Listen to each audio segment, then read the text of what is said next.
नमस्कार दोस्तों, एस्ट्रोलॉजर कपिल मिश्रा में आपका बहुत बहुत स्वागत है। आज हम बात करने वाले हैं विशेष रूप से मित्रों 28 जुलाई से 12 अगस्त 2025 वो समय जो सबसे ज्यादा लाभकारी होगा, सबसे ज्यादा योगकारी होगा मीन राशि और मिथुन राशि वाले जातकों के लिए। बहुत सारे कमेंट, बहुत सारे विशेष रूप से लोगों की जिज्ञासाएं हैं कि ये वर्तमान का समय मिथुन राशि और मीन राशि के लिए इतना पीड़ित क्यों है। मैं आपको बता देना चाहता हूं, सबसे पहले आप इस विषय को समझने का प्रयत्न करें कि मीन राशि में अभी 2023 से राहु का गोचर चल रहा था, जो कि 18 मई 2025 में ही परिवर्तित हुआ है। उसके बाद आपको मैं ये भी बताना चाहूंगा कि 15 मई 2025 में ही गुरु का स्थानांतरण हुआ है और गुरु ने अपनी राशि से प्रवेश मिथुन राशि मतलब बुध की राशि में किया है। अब आपके मन में एक सवाल निरंतर गूंज रहा होगा कि ऐसा उसी समय क्यों हो सकता है, अभी क्यों नहीं हो सकता, अभी ऐसा क्या चल रहा है। मित्रों, सबसे पहले आप अपनी कुंडली को देखें और अगर आपके पास में अपनी कुंडली नहीं है तो आप अपनी नाम राशि के अनुसार भी गोचरीय सिद्धांत को देखने का प्रयत्न करें।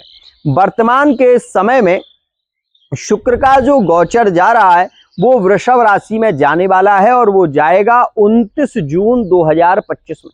जब 29 जून में वृषभ राशि में प्रवेश होगा शुक्र का, तो ये समय आपके लिए कुछ कार्यों के लिए बहुत अच्छा है। ये सबसे अच्छा समय रहने वाला है मिथुन और मीन राशि वाले उन जातकों के लिए जो कहीं ना कहीं एक दूसरे को लाइक करते हैं, पसंद करते हैं। उनके लिए ये समय ज्यादा लकी होगा।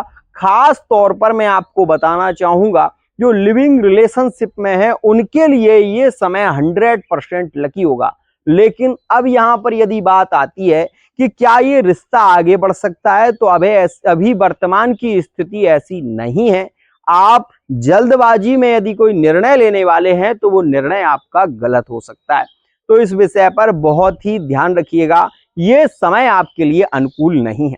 एक बात और मैं आपको बताना चाहूंगा, जैसे ही 28 जुलाई 2025 मंगल का परिवर्तन कन्या राशि में होगा, साथ ही आपको ये भी बता दूं कि उस समय वो जो समय होगा उस समय में 26 जुलाई में विशेष रूप से शुक्र का भी परिवर्तन होगा और शुक्र मिथुन राशि में आएंगे। ये वो समय होगा जिसे हम गज केसरी योग भी कहते हैं और ये वो समय होगा जो मीन राशि वाले उन जातकों के लिए 100% लकी रहेगा जिनका वर्तमान में ब्रेकअप चल रहा है, जिनके रिलेशन वर्तमान में बहुत ज्यादा उलझ गए हैं या जिनका कोई कोर्ट में केस चल रहा है। तो उनके लिए आने वाला समय ज्यादा लकी होगा, ज्यादा श्रेष्ठ होगा। इस बात का ध्यान रखिएगा। यहां पर एक और बात, कुछ लोगों के सवाल निरंतर आते रहते हैं कि गुरुजी वो नो कांटेक्ट सिचुएशन जो चल रहा है उसमें कांटेक्ट के योग आखिर कब तक संभव हैं और बनेंगे भी तो कैसे। मैं आपको केवल इतना समझाना चाहता हूं कि वर्तमान के समय में सूर्य गुरु के साथ में युद्ध होकर गुरु को अस्त कर दिया है। मतलब सीधी सी बात है कि सूर्य का प्रभाव इतना होता है कि सूर्य के पास में जो भी ग्रह जाता है वो अस्त हो जाता है। वर्तमान में बुध अस्त चल रहे हैं, वर्तमान में गुरु अस्त चल रहे हैं। वर्तमान का जो समय चल रहा है इस समय में ये ग्रह अस्त चल रहे हैं। इस वजह से मिथुन राशि वाले जातक मानसिक तनाव से ज्यादा जूझ रहे हैं। अपने व्यापार बिजनेस को लेकर भी इस समय में थोड़ी बहुत परेशानियों का सामना करना पड़ सकता है। साथ ही यहाँ पर मैं आपको एक बात और बताऊंगा कि यह समय बौद्धिक क्षमता के लिए ज्यादा अच्छा है। मतलब यदि आप विद्यार्थी हैं, कहीं पर आप एडमिशन लेने जा रहे हैं, तो ये समय आपके लिए बहुत ही अच्छा है। शिक्षा के क्षेत्र में निरंतर आपके लिए लाभकारी रहेगा। वहीं मीन राशि वाले जो जातक हैं उसके मीन राशि के द्वादश मतलब सीधी सी बात है 12वां जो भाव होता है उस भाव में अभी राहु का स्थानांतरण चल रहा है, राहु गोचर में चल रहे हैं। तो इस वजह से मीन राशि वाले जातक थोड़े जिद्दी हठी स्वभाव के देखे जा रहे हैं वर्तमान के समय में। लेकिन मैं आपको ये जरूर कहना चाहूंगा, आने वाला जो समय है वो आपके लिए लाभकारी है। 29 जून 2025 के बाद आप ये देखेंगे कि आपके ही विशेष रूप से द्वादश भाव में ये शुक्र का गोचर होगा। द्वादश भाव में शुक्र लाभकारी होता है। आप गोचरीय सिद्धांत पर यदि ध्यान देंगे तो आपको समझ में आएगा कि मिथुन से 12वां मतलब 12वें भाव में जो शुक्र हैं वो बली होते हैं और कालपुरुष की कुंडली में 12वें भाव में शुक्र उच्च के माने जाते हैं। तो ऐसी स्थिति में व्यापार बिजनेस के क्षेत्र में ज्यादा लाभ, किसी नए वाहन का मन में विचार, भूमि लाभ के योग ज्यादा देखने को मिलेंगे मिथुन राशि वाले जातकों के लिए। मिथुन और मीन राशि वाले जातकों की मैरिड लाइफ में यह एक गोल्डन चांस रहने वाला है।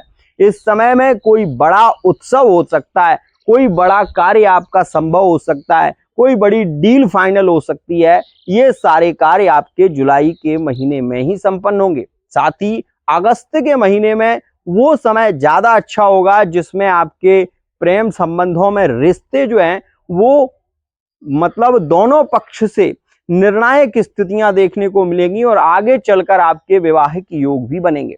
तो मैं केवल इतना कहना चाहता हूं, यदि आपका नो कांटेक्ट चल रहा है मीन राशि में तो कुछ सामान्य उपाय करके चलिए ताकि आपके रिलेशन पुनः जुड़ सकें। सीधी सी बात है, 12वें भाव में राहु जो आपके रिलेशन को बार बार तोड़ रहा है, टूटते हुए रिश्ते मीन और मिथुन में वर्तमान में चल रहे हैं और यह एक पीड़ित स्थिति है। ये बहुत अच्छी स्थिति नहीं मानी जाती। जब कोई ग्रह बार बार रिश्ते में बहस होने लगे, रिश्ता बहुत ज्यादा कमजोर हो जाता है, जब उस रिश्ते में गलतफहमियां बढ़ने लगती हैं। तो मैं केवल इतना कहना चाहता हूं कि इस समय में हो सके तो गुरुवार का व्रत करिए, हो सके तो इस समय में गाय को गुरुवार के दिन गुड़ और चना खिलाना प्रारंभ करिए, गुरु मंत्र का जितना जप हो सके करिए, साथ ही गणेश चालीसा का पाठ करिए। यदि आप मिथुन राशि के हैं, आपका संबंध मीन राशि में है, तो ऐसी स्थिति में गणेश चालीसा का पाठ करना, साथ ही साथ गुरु मंत्र का जप करना आपके लिए ज्यादा हितकारी और रुचिकारी रहेगा। साथ ही 10 जुलाई 2025 वो समय है जिसमें गुरु पूर्णिमा रहने वाली है। अगर आपने अभी तक दीक्षा नहीं ली है तो आप दीक्षा ले सकते हैं और अपने गुरु को विशेष रूप से चुन लीजिए और गुरु दीक्षा ले लीजिए, क्योंकि गुरु दीक्षा लेने के कारण आप ये भी देखेंगे, गुरु दीक्षा लेने के बाद आपके जीवन में एक अद्भुत परिवर्तन आता है। और इससे होता क्या है, आपका गुरु बली होता है और जब गुरु आपका बली होगा तो आपको कार्य क्षेत्र में सफलता मिलेगी ही, इसमें संशय नहीं है। मैं केवल इतना कहना चाहता हूं, जो विशेष रूप से एक्स्ट्रा अफेयर के संबंध है, कहीं ना कहीं उन लोगों के लिए मैं इतना कहना चाहता हूं कि इस समय में गुरु की उपासना आपके लिए लाभकारी होगी। केवल ये समझ लें, अगर आप मीन राशि के हैं और मिथुन राशि, क्योंकि 2022 एक वो समय था जिस समय में मिथुन राशि और मीन राशि के रिश्ते टूट गए थे और ऐसी स्थिति में उस समय से लेकर आपने 2023 में भी बहुत प्रयत्न किया होगा, रिश्ते बीच में जुड़े होंगे फिर टूट गए होंगे, क्योंकि ये क्या था, द्वादश में वो 2022 का समय कभी कभी लोगों को रुला देता है, कभी कभी लोगों को बहुत ज्यादा पीड़ित कर देता है, इस वजह से कि वो थर्ड पार्टी रिलेशन जो था वो पूरे तरीके से टूट चुका है, वो पूरे तरीके से एक तरीके से हम कहेंगे कि खत्म हो चुका है। तो ऐसी स्थिति 2022 में रही है, 2023 में भी वो पुनः रिश्ते जुड़े हैं, लेकिन 2024 में यहाँ पर आपने ये देखा होगा कि रिश्तों में गलतफहमियां भी बढ़ी हैं। मैरिड लाइफ में तलाक जैसे स्थितियों के योग बने हैं, क्योंकि द्वादश में राहु चल रहा था जिसके कारण मानसिक तनाव बढ़ा है, गलतफहमियों के चलते रिश्ते बहुत ज्यादा उलझ गए हैं। लेकिन आप ये समझ लें कि ये समय उन लोगों के लिए बहुत अच्छा है जो मिथुन राशि के हैं और जिनका मीन राशि में संबंध रहा है। 4 अप्रैल 2025 में रिश्ते बहुत ज्यादा टूटे भी हैं, लेकिन अब वो समय आ रहा है जिसमें पुनः रिश्ते जुड़ेंगे। सबसे अच्छा समय, सबसे लाभकारी समय रहेगा 28 जुलाई से शुरू होगा और अगस्त के महीने में 100% आपके रिश्ते जुड़ने की स्थितियां बनेंगी। बाकी मुझे पता नहीं है आपकी कुंडली में क्या है, लेकिन मैं इतना जरूर कह सकता हूं, यदि आप अपनी पर्सनल रीडिंग कराते हैं, कुंडली की रीडिंग कराते हैं, या फेस रीडिंग के माध्यम से या हस्तरेखा के माध्यम से आप ये जान सकते हैं कि आपकी कुंडली क्या कह रही है, आपका भविष्य क्या कह रहा है, क्या आपके रिलेशन आगे चल सकते हैं। इस विषय पर हम विशेष ध्यान देंगे। मित्रों, अगर आप मेरे चैनल पर नए हैं, चैनल को सब्सक्राइब जरूर कर लेना, क्योंकि यहां जो मिलेगा वो कहीं नहीं मिलेगा। सबसे पहले एक बात बहुत अच्छी कहूंगा, यदि आप मिथुन राशि के हैं, कोशिश करिए गणेश चालीसा का पाठ जरूर करिए। आपके जीवन काल में आपको सफलता जरूर मिलेगी।